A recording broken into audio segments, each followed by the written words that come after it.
course it is. There it is. You gotta think about it. Are we good? It doesn't. Oh, look, it says live now. We are. Awesome. Hello, everyone. Giving people just a little bit of time to join us. This is fun. We're live in a couple places, so it'll be interesting to kind of keep track, but definitely wherever you are watching this, please feel free to say hello, tell us where you're saying hello from. And then, of course, if you have any questions on the topic of planning and stress, because that's what we're talking about. My name is Valerie Friedlander. I use she, her pronouns, and I am here in California. California? Why did I say that? Chicago. I wish I were in California right now. It's raining. I'm in Chicago, and I am a life business alignment coach. I typically work with women, especially mothers, who are struggling with a transition, trying to figure out what they want to do, where they want to go, knowing that they are burning out, they are fed up, it is time for a change. And maybe they do know where they want to go, but they're not sure how to get there and how to navigate the ripple effect of a change. So they might know what they want to do, but like they know that changing something is going to have this ripple effect in all the different areas of their life. And that's kind of scary because we can't always control what the ripple effect is going to be. So how do we maintain alignment in our choices so that that ripple effect is also in alignment? So that's what I do. Nicole, go ahead and introduce yourself and make sure you tell people where you actually are and not where you I will do that. Hi, I'm Nicole Havelka. I also use she, her pronouns, and I am a burnout recovery coach. I help change agents and values-aligned organizations prevent and recover from burnout. And I do that with coaching and training. I do that with mindful time management and with rest practices, especially restorative yoga. And I'm really excited that Valerie and I have decided to jump into this new form of doing live conversations. Or it's not really new to us doing a live conversation, certainly not new to the internets, that's for sure. And today we thought we would talk a little bit about the stress that's even caused mentally or otherwise by the actual action of planning. When we were just before we were heading live, Valerie was saying that and this comes up from clients, or rather it's more like potential clients who, when we offer something that looks like a planning session, people get stressed. That's stress, or that feels stressful to people. Because I've heard many, many times that people will tell me, oh, I know I should do that. I know that that might help me or reduce my stress down the road, but I just can't take the 2 hours of your planning session, or certainly not. If they're not going to sign up for our thing, they're definitely not going to do it on their own, right? Because most of us need a community accountability to do those sorts of things we just aren't going to do as easily on our own. So, and that goes for lots of things, by the way, not just planning. So we thought we would talk about that, and what are some of the strategies that we would suggest people use if that stresses them out, and how to overcome that. So what are some of the things that you do, Val, that help either yourself personally, if that's a challenge for you, or folks who are your client? And I apologize, I'll just say this is the beauty of live video. There's a bird crawling on my my screen on my sliding glass door right near me, which is weird. So I'm sorry if I keep looking at it. I'm like, why is this bird hanging on a screen on my sliding glass door? You know, we make jokes about squirrels, but sometimes it's the birds. Oh, I have squirrel problems too, but today it's a bird. So yeah. Well, you know, so I get for feeding them.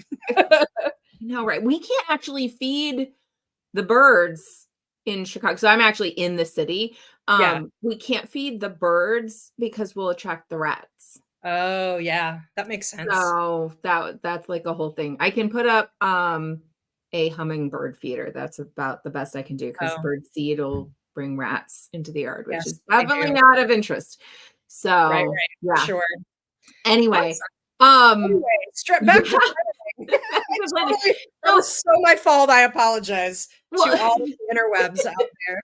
it's okay. I think this is life, and this is and it's actually a good example of like the kind of thing that I I run into. Um, I'm undiagnosed ADHD, but the more I learn about it for my child, the more, just like so many of my clients, like late diagnosis ADHD, I noticed some of those things for myself. And planning has always been tricky for me. And it's something that I noticed, like I work with a lot of type A people, a self-identified type A, who are like, I sit down and I plot everything out. And where they get stuck is when, something comes up and it doesn't go like their rigidity is challenged. Um, or they're not checking things off the way that they wanted to. And so there's some frustration or beating themselves up over something like that. But then there are the other people who are like, I can't plan because there's too much lifing. And that is Mhm. a lot of moms, a lot of parents. Um, there's a lot of lifing. And it's really hard to plan. And it ends up becoming this kind of like resistance piece of like, oh, I can't plan because when I plan, it's sabotaged. And so even if it wasn't going to get sabotaged, then I I'm afraid it's going to get sabotaged. So I just don't bother. So like that self-fulfilling prophecy sort of thing. But I think the biggest thing with any end of this is like, I want to counter the message that like, if you're feeling stressed out, you just need to organize yourself better. You just need to organize your time better. You need to be more efficient. You need to like do these things and just, plan better because, your planning is clearly the problem. And I want to erase that and just say, no, it's not your planning. Take a breath because that is, if planning were the problem, you'd have done it. You'd have fixed it. You are an amazing person. You are a hard worker. You care about how you show up in the world. I mean, and this is true, like all the people who I work with, these are true things, yet they have that story of, oh, I'm lazy, I'm not trying hard enough, like all of those shaming stories that we internalize. And it's just not true because, if you're watching this, clearly you care. Like if you're even thinking about this sort of thing and it feels like a struggle for you, it matters and you are putting energy into it. It's just that's not the problem. And a big part of the problem is the fact that we've been conditioned to beat ourselves up and to take things on that aren't actually our fault. That we're made to like we're taught that, well, all of these pressures to do all of these things and the pace that we're being asked to function at to survive in the world is like, this is normal and this is what you should be able to do. No, it's really inhumane for Right. most of us. So, no, your stress is not because of your planning. And if you're not planning, and if you're like, well, I wanted to address my stress, but I'm stressed by planning, that adds additional stress. A lot of that stress is the shame, is the stories that Mhm. you've learned to tell yourself about yourself and your stress. Right. Oh, agreed completely. I because one of the things that well, we were planning on doing this in our workshop that we were going to do last week, but I also do with folks in my planning sessions is that try to reframe how much you're even putting on the calendar. And I think the how much we're putting on our calendars relates to those social pressures to be something. And I know, Valerie, you put that really well, like that okay, what I must do X in order to be a good Y. Mhm. Yeah, taking a look at your roles, all the hats that you wear and go, what does it mean to be a good that? Like, what does it mean to be a good mom? What does it mean to be a good spouse? Does it mean to be a good employee or business owner or client or whatever? Like all of those, what does it mean to be a good that thing? Right, right. And so I'll take this opportunity. I don't always. Hopefully, I can see if you want to drop. If anyone's watching out there, first of all, please drop a question in the chat. So if you have an experience of or struggles with planning or a particular stressed out feeling when you do try to plan, drop a question about that in the chat, and we will try to do that. Try to respond to that here live, or if you're watching this video later, drop that question in later and we'll come back to it for sure on one of our social platforms. We really want to begin to have this conversation and really unpack why this is so difficult for us, because I think that why question is going to liberate us. Like, I think beginning to ask and answer that is going to help liberate us from. And that's a good question to ask. Like, I would love for anybody who's watching, whenever it is that you are watching, why do you think it's stressful for you? Because that's often a good indicator of like what is, and it might be really what it is, not to say that everything's a story, right? But when you can identify, sometimes we just don't even have the time or the space to even ask the questions that lead to the next answer. So like when you can ask yourself, like, what do you think is holding you back? Then that answer can invite another question. And then that answer can invite another question. And when you can remove the shame of even asking the question and looking honestly at the answer, when you can remove that, then you can go to the levels that you need to go to really see what are the real choices that you're making, and how do you feel about those choices? Would you make different choices? Because sometimes we're beating ourselves up, and when you really look at it, you go, no, I would still make this choice. And I'll speak to that. Like, as a parent, part of my planning challenge has to do with I choose to be available as much as possible for my kids' schedule so that I can take them places and I can show up for things. I choose that. And that means that I'm at a bit of the mercy of their schedule. Like, I didn't pick when all the volleyball practices are, or when the improv is, or when the voice lesson or the therapy or whatever. Like some of that I have some control over, but a lot of it I don't. And I'm just like, okay, this is when I have to be there. I can feel at the mercy of that schedule. But if I look further along at what my choice is, like, what does it mean to be a good mom? For me versus just what society says, and what I actually have accessible to me to choose, because I can make that choice because of a lot of privileges that I have. I make that choice, and then that means that I give up a certain amount of choice when it comes to my schedule and my planning capacity. So when I can recognize that choice, I feel more power in the being at the mercy of all of these schedules, because I am saying yes to that because this is what's important to me. Mm-hmm. Right. I mean, and I think it helps us let go of those sort of shaming narratives in our head, right?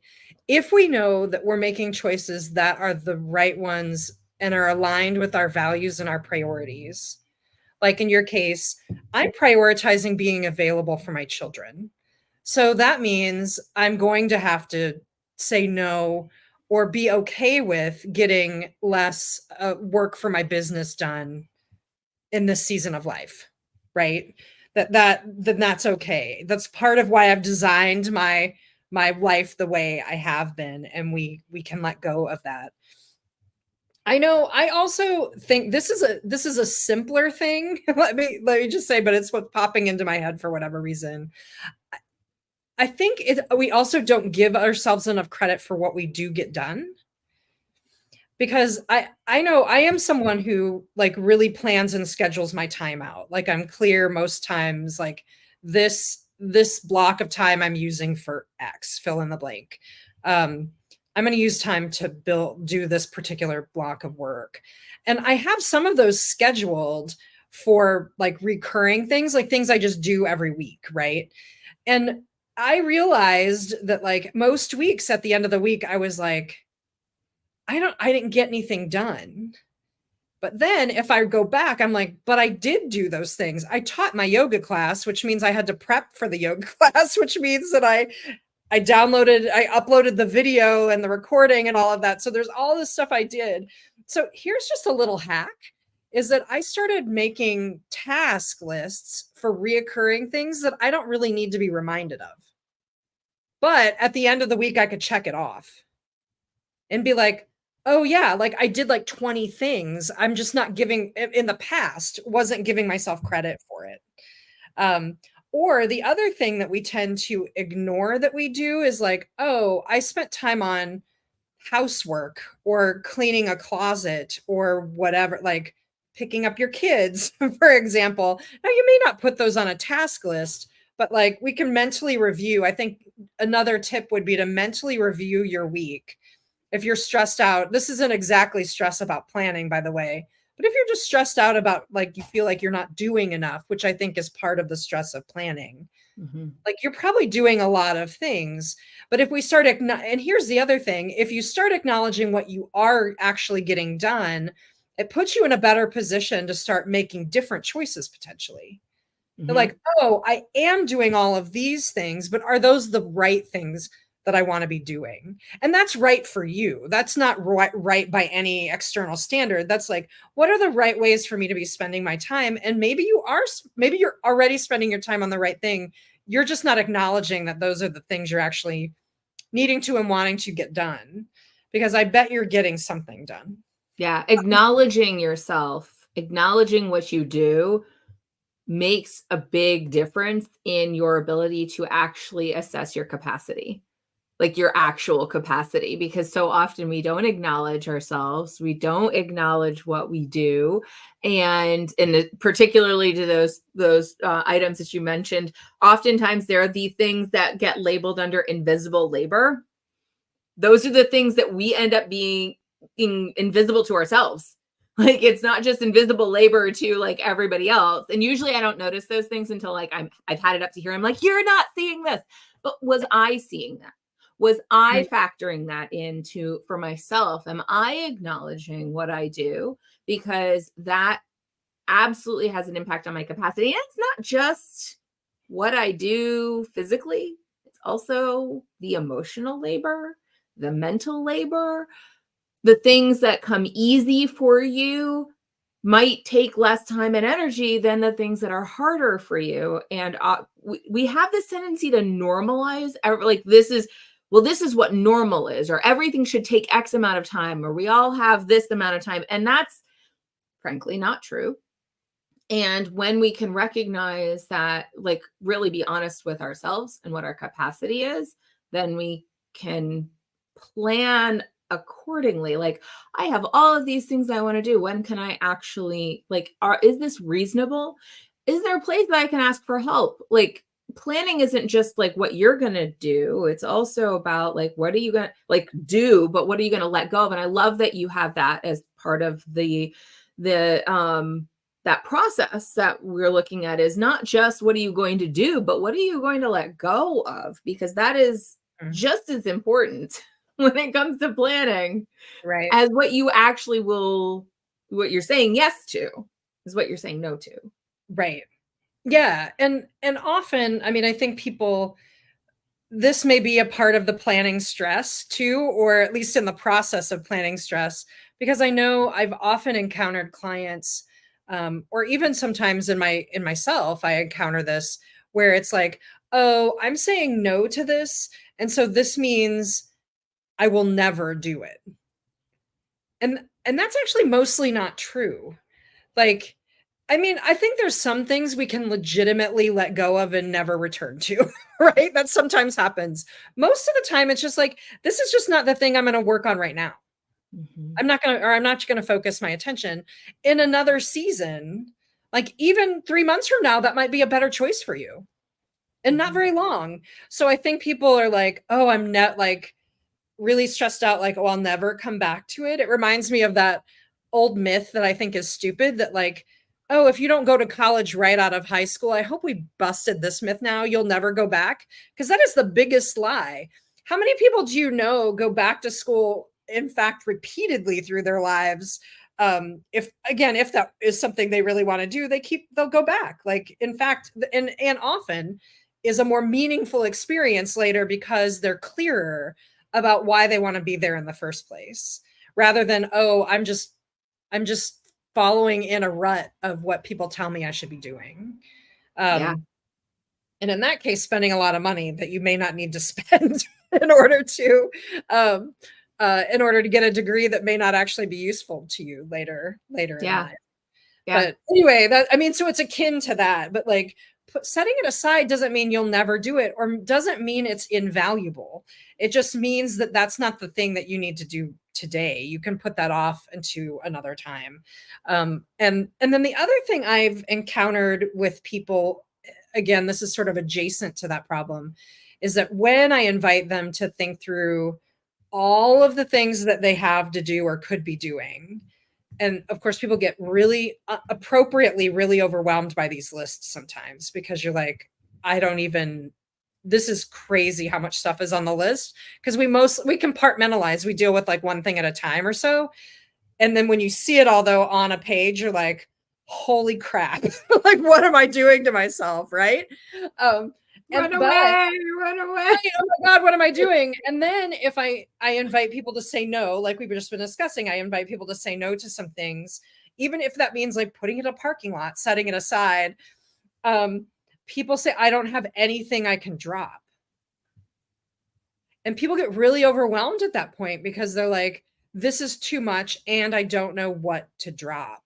And so I'm wondering if some of our listeners are having that like stress, like, I am writing all these things down, I am trying to plan, and part of the reason I avoid it is because I get to this place where I get really freeze up, I get really emotional, maybe of one sort or another. Like, what do you do with folks in that phase, Valerie, about what can they do in those moments when they're overwhelmed and don't feel like anything can drop? Yeah. Well, and I want to take a minute there too and just recognize that when you feel overwhelmed, that is a state of inaction. And it's much easier. We tend to do that. People will say, I'm just running around putting out fires. And the idea of sitting down to plan can be stressful because you know that you're going to have to say no to something. And I think some of that is like we aren't really given conflict resolution skills. Like that's not part of our teaching for most people, is how to resolve conflict. And it feels like a conflict to say no to something that matters or to someone who matters. It feels like a conflict of interest. It could be even a conflict of interest within yourself. So how do you resolve that tension? If we don't know how to resolve it, we avoid it. So if we just don't look at it, then we make a default decision and something will drop one way or another. We just didn't choose it. But if we didn't choose it, then we can't be held responsible for saying no to it. And I think that's one of the things that we tend to look at is there's a reason we make default decisions, and it is because of the stress or the fear of being responsible for the decision. And sometimes that makes sense. So I mean, I come back to like, how is that serving you? What is the utility in saying yes to all of these things? What is that helping you with? And sometimes people are like, well, it's just breaking me down and it's not actually helping. Well, it has a utility or you wouldn't be doing it. Yeah. There's some reason, some way that it's serving you. And it might be a mental load thing. You might not have the room to make the decision. You might not have the clarity to make the decision. You might have missing information. And all of those things that add to the list of like, well, I need to find this out. I need to ask this question. I need to make this phone call. And then you're adding more to the list. And you're like, I don't want to add more to the list. So I'm just going to wait to see what falls down. And Right. so being able to pause and decide what's really important to you And so sometimes, if we are actually having that conversation, that's what we do. Mhm. This is the space where somebody can do that. So instead of just saying, and this is the difference, I think, between saying asking for support from a coach or from somebody, Mhm. versus like just reading a book, is you have a held space to look at the thing that might be scary. And somebody's there with you as you look at that scary thing, and that you're not alone, and that you're not being judged, and that whatever you have to unpack from that, if you pull it out and you look at it and you're like, and you're like, oh my God, you saw the thing. I'm gonna put it back. You can still put it back. You know what? Because that's about, like, if that's what you need to do, if that's what's supportive for you in navigating wherever you are right now, that's what you need to do. But this space is held for you to do whatever that is, to make those decisions. You can choose not to choose, and that's okay too. Right. So Yeah. I would love your thoughts on that too. Like, when this comes up, what do you, I mean, I know you have a really cool process that you kind of help people kind of discern through. Um, Yeah, and I've developed it because these things keep running, people keep running into the same walls. So I'm like, okay, how do I help people get through the walls? Like that's always a question that that I'm asking myself. Yeah, so a couple of things that I started doing, um again, people tend to get really stressed out at the point at which they're when I started asking them, okay, what's the one priority you have in a particular area? And I usually say a handful of areas that people kind of generally, or buckets people put kind of work in. So you have, I always start with yourself. So what are the ways in which you're going to prioritize yourself? What are the ways that say, so what are the things you need to do for work? What are the things you need to do for home?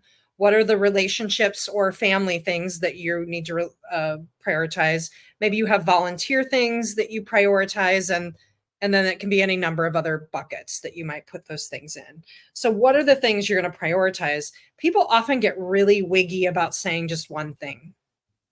And again, it's because of our conditioning that we always need to be doing more. I mean, so the stress is actually not your fault in that case. So if that, even thinking about the fact of like prioritizing like that wigs you out before you even start planning, part of it is because you're conditioned, like we all are, to be always doing more. And so why I'm not valuable enough if I'm only saying one thing. I can't possibly be a valuable human or a valuable mom or a valuable spouse or a valuable employee or whatever if I'm only saying, oh, I only have the capacity to do one thing. Right. So, and so I'm just demystifying that. But then what I started doing is saying, okay, pick the one thing and then what are your next priorities? So what's number 2 on that list, number 3 or 4? If you need to go that, you may not need to go that far, but what are the next priorities then of those things that you need to do? And that usually lowers people's stress levels if they think, okay, because, and here's the thing, we do that all the time in the moment. Because push will come to shove. We'll have 20 minutes left in the day and we'll need to do something. And we choose what to do with that time. Of course, a valid choice is to do nothing, by the way. But like if you're going to use that time, like, okay, I'm going to work on this next thing. And wouldn't it be nice to have already in your mind, I think, like having processed that a little. Like you process through like the first, second, third, fourth thing that you're going to do on the list in that case. And then finally, if you're still overwhelmed, one of the things I just started doing, but that's been well received is like, okay, pick one of the, you have to really focus on one project for this. But if one thing is particularly stressing you out, do another brain dump and say, what are the things I need to do for that project? And then really honing in on the top 3 or 4 things you actually need to do to make it happen versus the 10 things. I'm looking at you, all the type A's out there, by the way, the 10 things to make this really, really, really, really, really good. And put them into two buckets. So here's the essential stuff that really has to happen to really make it happen. And then here's, the 4, 5, 6 other things that would be great if I can get to them, but you know what? It's all right if I don't. And to like separate those things out. I know that that de-stresses me sometimes if I just pause, like I'm really overwhelmed, like it feels like there's 100 100 moving parts to a particular project, which, as you know, when you're a small business owner, that's true all the time. There's 100 parts, and often like 3 of them are things you have to learn from scratch. They're like new things that you're learning. What are the essential things I need to do? And then I keep a list of, if say I do a project and I know there's like 3, 4, 5 things that I'd like to do later, um, I'll put those on another list for another time. Yeah. And then eventually, like, oh, they'll cycle back around to where, oh, right, I was going to add. I was working on my website earlier today. So I'm especially thinking about websites. I have to let a stuff go on that all the time because there's 100 bells and whistles I could put on there. And they all take a boatload of time to build. So I really have to focus on the brass tacks of what it means to get that done. And I find that, again, really helpful. And then, okay, here are the things I didn't get to, put them on a list for another time when you cycle back around to that project. And there, I will promise you that you probably won't even think about it. Some things will fall off because you're like, I didn't need to do that.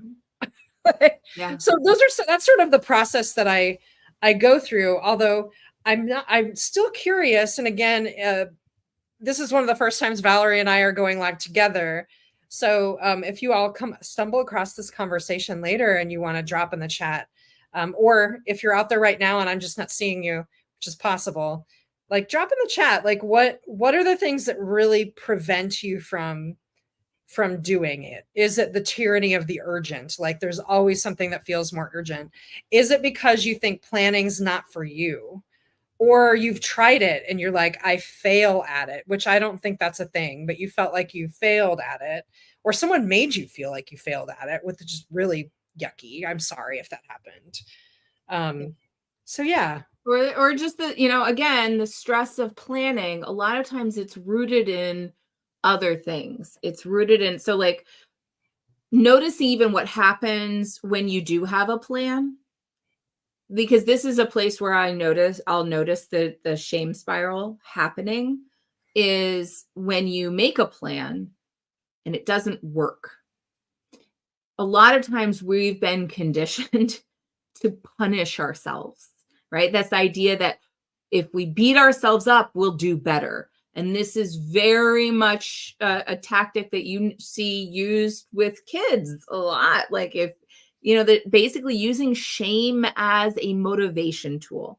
And I think most of us, especially, I know my generation a lot, our generation does this, like, we got a lot of that, like whether it was at home or at school, like the shame as motivation. So if you feel like you didn't do a good job, you didn't do the plan, you were late, you didn't get all the things done, what we often do to motivate ourselves is beat ourselves up over it. The thing is that is actually demotivating, and that will prevent planning, and it makes even stepping into planning more stressful. So you'll notice that what our bodies talk to our brains. And so you'll notice that tension happening.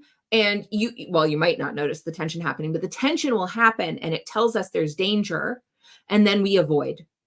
It's the fight or flight, freeze, fawn mode. We don't, but it makes it hard. Usually it's freeze or flee from the planning part because of the tension from having to beat ourselves up over something not working. So if we didn't choose, then we don't have to beat ourselves up because it's not our fault because we didn't choose it. It just happened. Life lifed. Right. Instead of actually owning the choice. And so to be able to own the choice, you have more agency, you have more power, you can make a different choice. But it's normal to want to avoid making the choice when it's painful to make a choice, when you've learned to beat yourself up over it. So when you can recognize that, that's the pattern. Oh, it didn't happen. Instead of beating yourself up over it, ask yourself, what what stopped me? What got in the way? What happened? It's basically replacing judgment with curiosity. And when you can get curious about it, that's how you go to the deeper levels. So just instead of just beating yourself up and then avoiding doing it and basically repeating the same pattern, which is what happens, we get curious about the pattern and you ask yourself that question of like, what's going on? Maybe I went on a side quest. And so, which is a new term that I've been learning about with the ADHD. I'm like, I will do the thing and there's a side quest. It's like a squirrel type of activity. And so I can acknowledge that, hey, you know what? I got distracted. I can acknowledge that I got another thing done. It might not have been the thing that I intended, but I can actually embrace that. Well, I did do a thing. What stopped me from doing this thing? Well, I got distracted. What could I do to, subvert distractions? Is there another step that I was missing? Like maybe I fell and then I noticed this other thing and I went that way, like on my way to doing the thing. So I can kind of troubleshoot. Once I have that, these are the priorities, that list that you were talking about, Nicole, like you have those priorities. What stopped me from doing the priority? What could I do to, maybe I need a crutch, maybe I need a body double. Maybe I need, like that's basically somebody to like walk with me. I need a co-working. I need something to support me doing this thing because of this resistance. So it's kind of like planning is a muscle. When we were talking about this a little while ago about like planning is a muscle that if it's atrophied because of lack of use, because of all of the stress or lack of skills or whatever, it's going to take some time to build it back up. And so to be able to meet yourself where you're at, and the more unknowns in your life, the harder it's going to be. And so give yourself some space for that and some grace for that. Right. And do the thing that you do so well, Nicole, that I so appreciate is reminding people to rest and to breathe. Yeah. And I'll just make one more point and then see if we have one last little tidbit we want to offer anyone before we wrap up today. Because I know both of us have another meeting at the top of the hour. So we'll wrap up and y'all probably have other things to do, frankly. So it's on the list. Something's on the list for sure. For sure.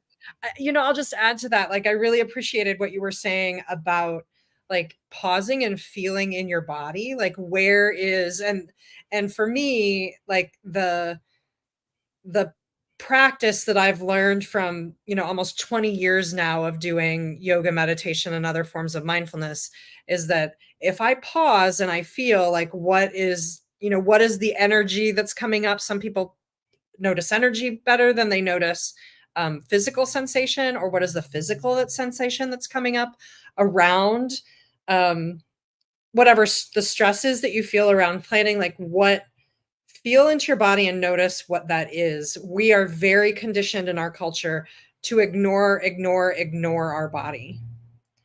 But I promise you that if you like let your body do a thing for a little while, like I would say, even if your body wants to move for a while, or if you want to go away from whatever is at hand or whatever's stressing you out, like I can almost promise you that if you let your body do what it wants to do for a few minutes, set a timer so that you mainly aren't doing it forever.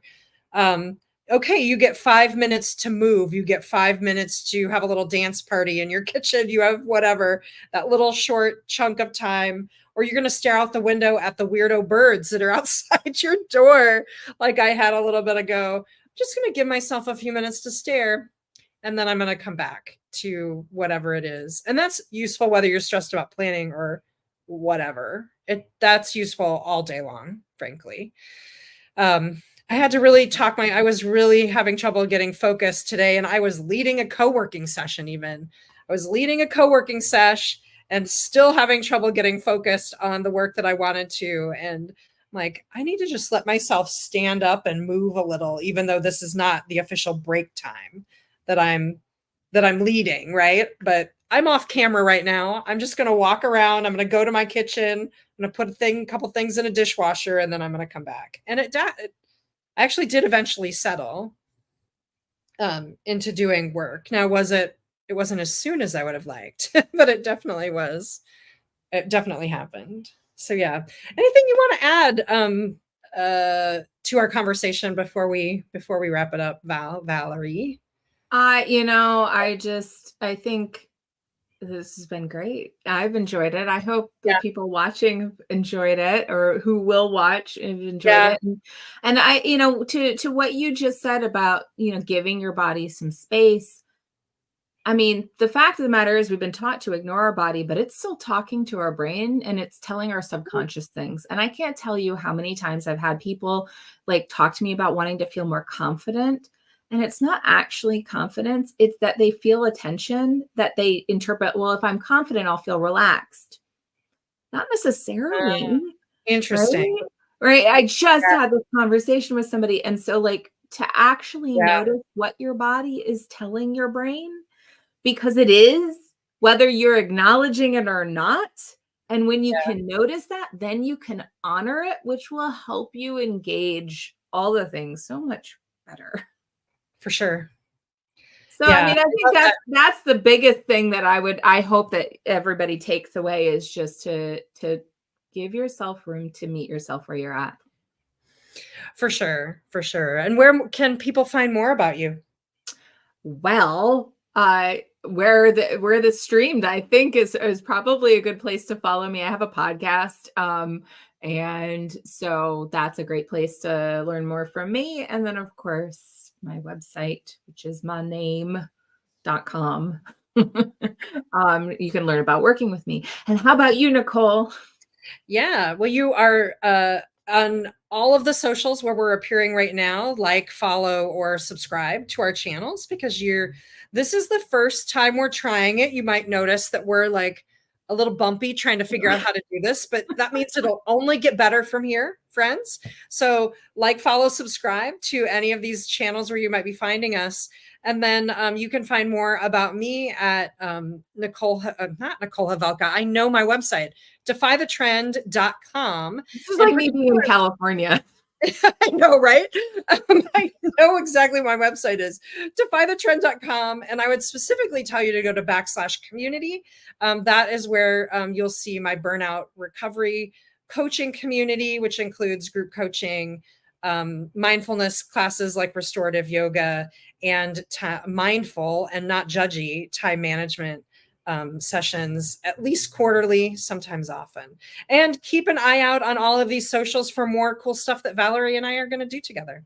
Yeah. If you have any topics you'd like us to talk about, or any questions that you have, definitely drop it in a chat or send us a private message. Yeah, sounds great. Well, thank you so much, Valerie, for being here. Thank you, everybody who might have stopped by and for any moment. And then we hope to catch you again soon. Let us know what you want to hear more about. Okay. Bye. Bye.